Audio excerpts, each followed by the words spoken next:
in our dream state.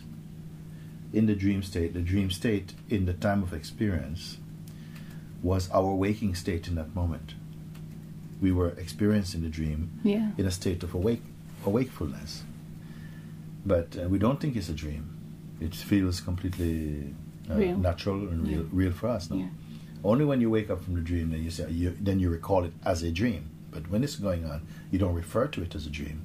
But sometimes when in the sleep, when you're dreaming, you're aware that you're dreaming. That's a different thing. When you start to be aware of that you're dreaming, you become aware of yourself independent of the dream. But when you're not aware of yourself independent of the dream, you're very much a citizen inside your own dream. Okay. It's like you're a citizen of that world which you are experiencing through the dream state. So when you wake up, the point is that when you wake up, you can recall all these things, all the various components of the dream. You see that they all come out of, they're produced by the dream substance, which is consciousness. Now you say, I'm in the waking state now, and you refer to the dreaming state as though it's a lesser reality. But now we're in the waking state. In the waking state, everything feels that we're experiencing it wakefully, in waking state as well. And then everything here seems very different. But in the dream, they seemed also different. In the dream, they see now that everything I'm dreaming. seemed also, that they had it had its own laws, the way that things happen also, the way the senses were there also in the dream. Remember, smelling, tasting, seeing, touching, hearing, all of these senses were functioning in the dream as well, as they are in the waking state. But now I can see that I'm dreaming. I'm aware that I'm dreaming. A lot of the time. In what way are you aware that you're dreaming? Explain. Because I can see that the dream is happening. It's like I'm watching the dream when I'm dreaming. Often it's like that. So I'm conscious of being present in the dream. As the weakness of it. Yeah, and I'm also, it's like, in fact, in the dream, I seem to be conscious of being all of it.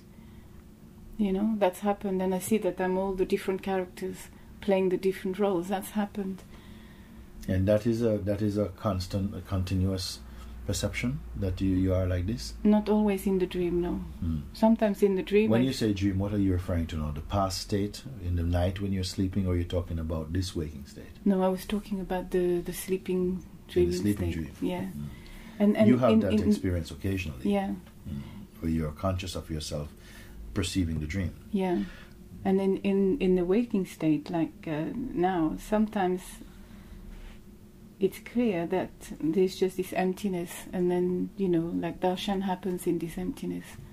And then other times... Darshan is comprised of what? What keeps darshan in the picture? The feeling of being someone, I guess. Memory. Yeah. Habit.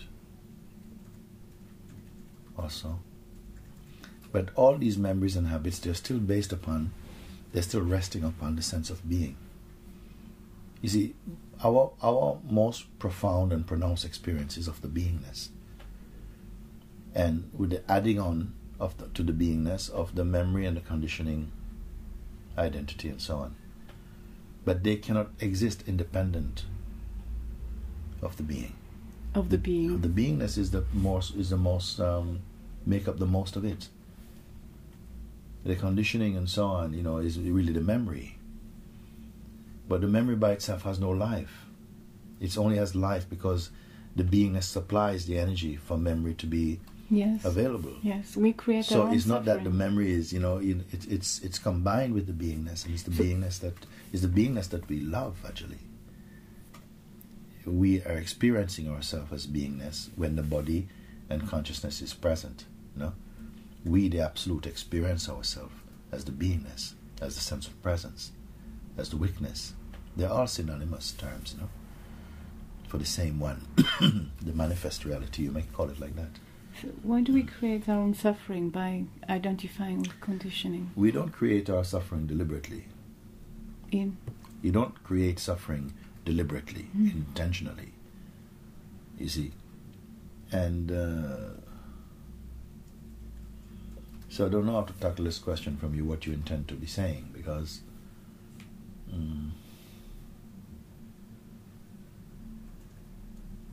the suffering is coming mostly because we are wanting something to be other than the way in which the cosmos presents it. Yeah. We want a unique personal version of the world, that it should play according to our projections. Yes. And of course it's not in obedience to our egoic projection. So when we don't get that, and we put a lot of energy to try and force our projections to be fulfilled, but it cannot be like that. To an extent, we are given some room to dream and to project, but you cannot be given, you're not given power to fulfill the projection. But is it the wanting life to be the way we project, that the belief that we are separate me? Of course, it is belief, and that's why I'm saying you must trace it back to find where the first distortions crept in, you see. And it has to be amongst all the distortions that give us the sense of an independent and autonomous being and life. Must come in with the earliest, must be an identification with the body, that I am the body, I am this, I am separate, I am responsible for my own private existence, or something like this. So it's like we have to step back all the time. You know, like when you say keep inquiring, asking the question like who's suffering or who, you know, investigate. Who is suffering is one part of the inquiry. A deeper point of the inquiry is, if there is suffering, who is the witness of this suffering? Also, who says I suffer? Where does this statement come from? I suffer. It's a thought believed in, isn't it? Yeah, but where does this thought? How does this thought take its sense of presence from? See, the beingness itself is identified with the projections. Yes. Which arises out of the identification that there's a private me. Yes. Who favoritizes my own life above the life of other people. Yes. You know, I'm more concerned about my existence. So it becomes a very private affair. And this individual, it wants life to go its own way. This is normal, actually, for individuality. We want things to go our own way. God itself is the individual, is the only individual. And God itself wants things to go God's way. You see? But the individuality of God comprises all the apparent individualities of all the sentient expressions of God, which is the yous and the me's and all the other forms, sentient forms, which they hold the presence of God, which is the sense in which the absolute manifest as the independent autonomy, the cosmic autonomy. I know this might sound a bit, I don't know how it sounds, because God is the cosmic autonomy, meaning that it is the will of God that this universe functions. You see? And because we are that God in this form also, but because of our sense of that I am the form, it's a severe limitation upon the original the original visitor, the dweller, the indwelling spirit in this body, is not saying I am this body. No. But somehow out of it has come this belief that I am this body. And then that belief has taken hold of this body and is representing the body and the beingness. I am the one living in here, and I want things to go my way. This is what is happening. See? Yeah. Yeah. But underneath this, there's the beingness, the pure beingness, which is really the presence of God, the presence of the Absolute. Then this body is announcing itself somehow in the feeling I am and I exist. But we must not mistake this feeling I am to be the ego. We can say that sometimes, but it's not really how I would like to refer to it. The feeling I am is the godly principle. It is the purest, you may say, reflection or aspect of the Absolute inside this material form. And it announces itself as the presence, the feeling of presence. This is the sacredness in this body. Is the feeling of presence, the feeling I am. But this I amness itself does not really belong to the body. It is a visitor in the body for a while. The body is a time body. And the I am is, although it's not in time, becomes in time because it associates with the body. So what the time is for the I am feeling is only the duration of the life, the visa for the existence in this body. That's how long the I amness will be there. When this body is finished with, when the consciousness and the vital force leave the body, the I am again goes back into its absolute state. But then people ask, but what about, are we reborn? I mean, can it be like you're living a life and you seem to be going somewhere and then it's chopped? Then what happened? End of journey, end of story, finish. So this is where it came in, this concept of reincarnation, because what is it that reincarnates? Certainly the body is not reincarnate, does not reincarnate. It's maybe recycled, it goes back to the elements, but doesn't reincarnate, it doesn't reform itself into this body again. And the pure self cannot reincarnate, it has no need because it's perfect. Why should perfection reincarnate? What is the purpose of reincarnation also? It must be for continuation. And if it's continuing, it must be continuing something. What is being continued? I cannot say that the self is continued because it has no need to continue. It simply is. But something continues, and it says that it is the mind and the mind belief, the substance of the mind, that reincarnates. You see? So that you have a story. Body. We can put it like this, that it causes the need for a body to come, because the mental stuff that is unfulfilled, it needs a body to be expressed through. They work together. You see, the mind really is for the body, actually, in a way. The mind is like almost like the god of the body. It's a funny thing to say it, and maybe I don't want anyone to really hold this too tightly. It's just a kind of metaphor, but it's like the mind is constantly speaking to the beingness as though it is the body. Yes. Go to the body, watch the body, you are the body, behave like the body, protect the body. You are the body. In a way, it's doing this. Yeah. The beingness has to remember it is not the body, but because of the identification with the body, it comes under the spell or the hypnosis that it is the body. And this is where delusion comes in. This is where the Maya takes effect strongly, you see. And yet you can experience clarity, of knowing and seeing if, that you're not even your own reflection, and that some thing happens in the mind and you zoom into it and you're consumed by it. This is like... You can say, there's a stage. Let's remember that let's not search for absolutes in the realm of the relative, because the mind can only relate, compare, interpret. So it is relative. So all the terms we're using, let's keep them open.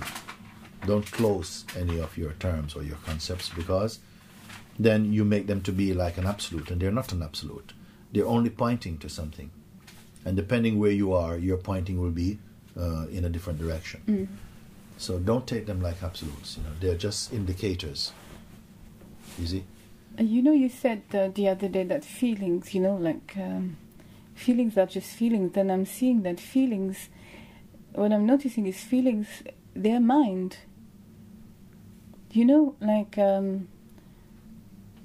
What I'm noticing is that I thought I was my feelings, but I'm not my feelings. They're part of the same mind construct.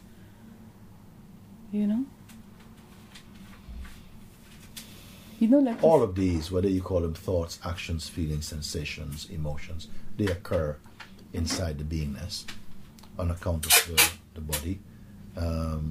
It depends where you're going with this. Where are you going with that statement that the thoughts and feelings, they're not you? Well, they refer to me. A lot of the time when you say, "Oh, I'm feeling this," you're actually engaged in the story. Why don't you take a more broader view, a softer view, that all of this came about because you are here. It's all relating. It's related to you. It's connected with you. It comes out of your being. No? We don't have to be afraid of that. The contemplation, the introspection is only to really clarify and discern that I am not that what I'm perceiving, what I'm looking at, has a transience about it. That's what comes I'm and goes. noticing. Yes, but it shouldn't take too long for you to complete that seeing. No, but even with the seeing of Satsang, you know, and I could see that the emotions or sensations are just arising, but I thought that feelings were real. I felt that feelings were... What do you mean, real in what sense, or unreal in what sense? That they were reflecting who I was, and I've seen that it's not true. I think that, you know, feelings are just passing, just like thoughts.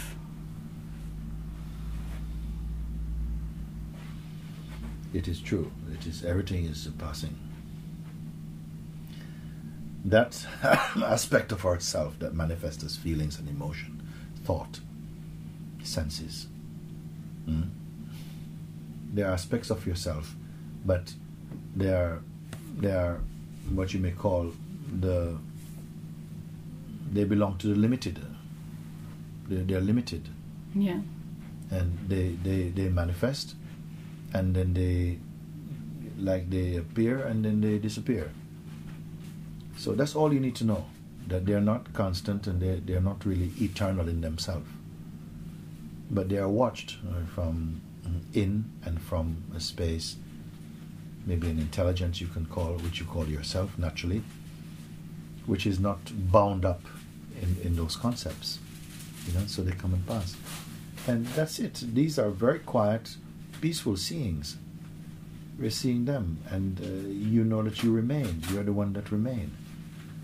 We don't have to make any further noise about that. You see that, but it's okay. Having seen these things, you know, a quietude enters into our being, or manifests in our being. That all is well, it's okay. You know, you don't, thereafter, actions and reactions and interactions simply occur spontaneously in the being, but untroubled. And there's no follow-up story, there's no report, there's not a journalist employed to monitor and to keep pace with these occurrences. They just happen and they go out. It's okay.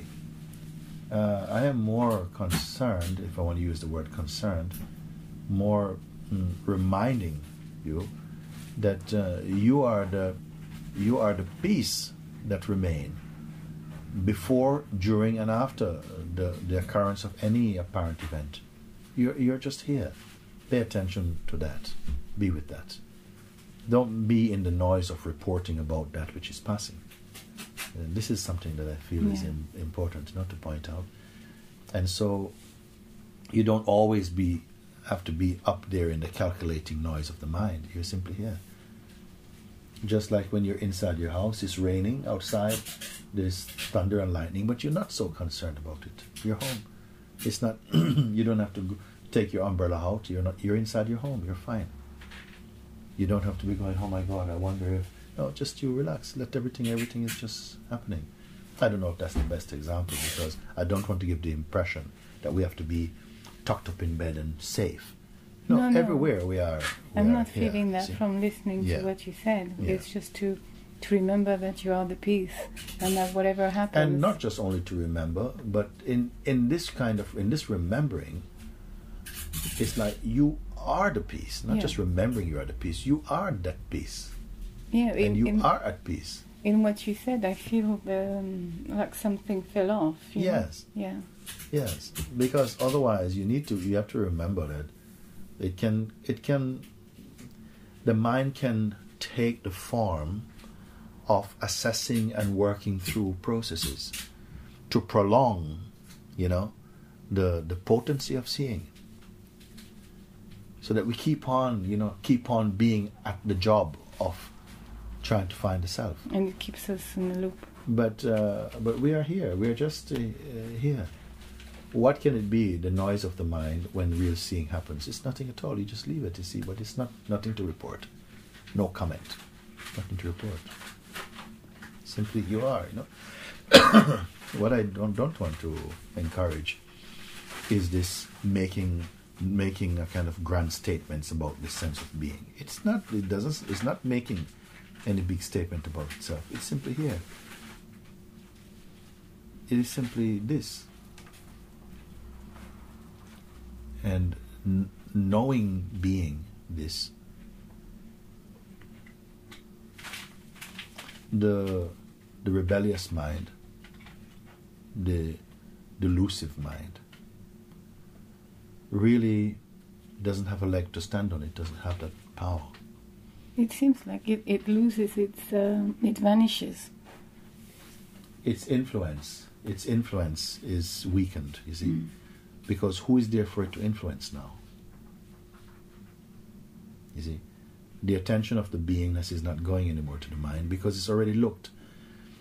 It's like it's looked and it's examined. The house is clean. Yes, you know, the thief is out. The thief was being offered residency, but now he's caught and exposed. Now he's out. So you're not going to re-invite him into the house. So everything's fine.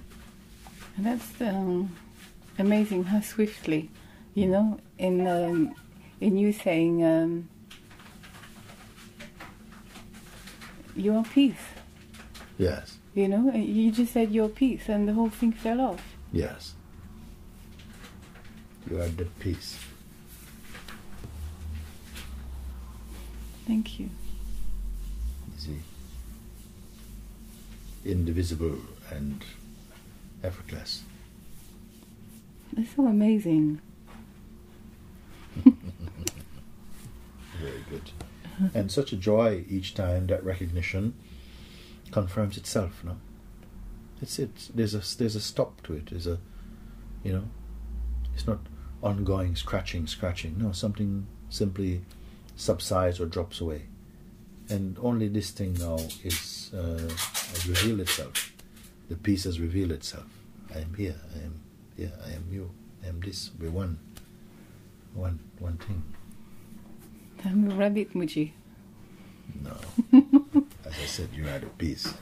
No, but you remember that story that you used to tell in Satsang.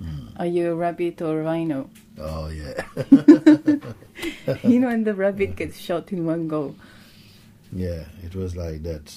That if you shoot a rabbit with a dart gun, it will drop immediately. It has no resistance to it. But if you shoot a rhino, he will go off into the bush. Yeah. Do you remember that? A lot of resistance. Yes. And we talked about the rabbit mind or rabbit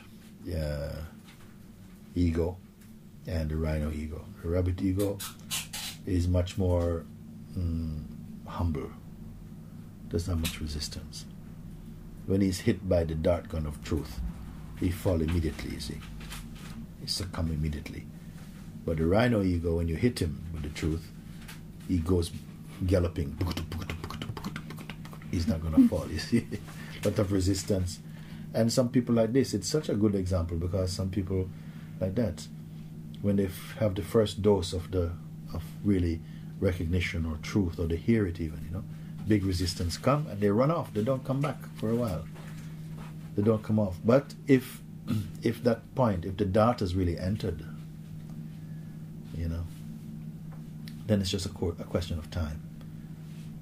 This is why I say when you hit the rhino right, you don't have to chase him. You just walk in the direction that he goes, you know. You find him there, collapsed under a tree, you know, breathing. Then it's the only time you can go and stroke. You can stroke the rhino then.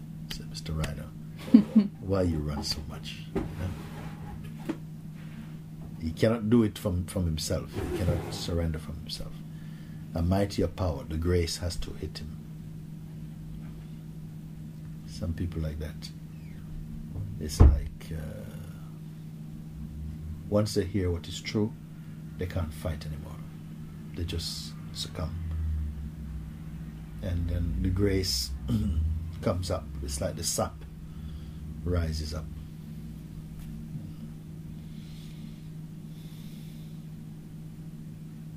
It is the proof itself, you know.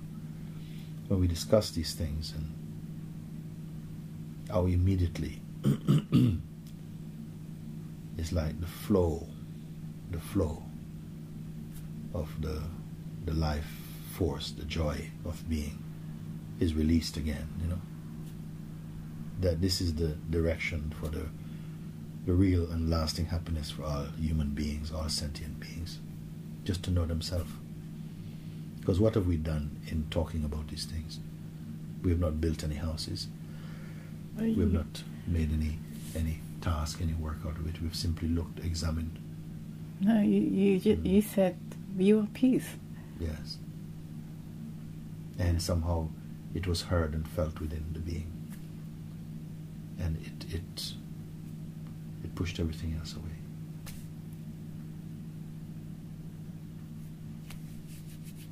Very good.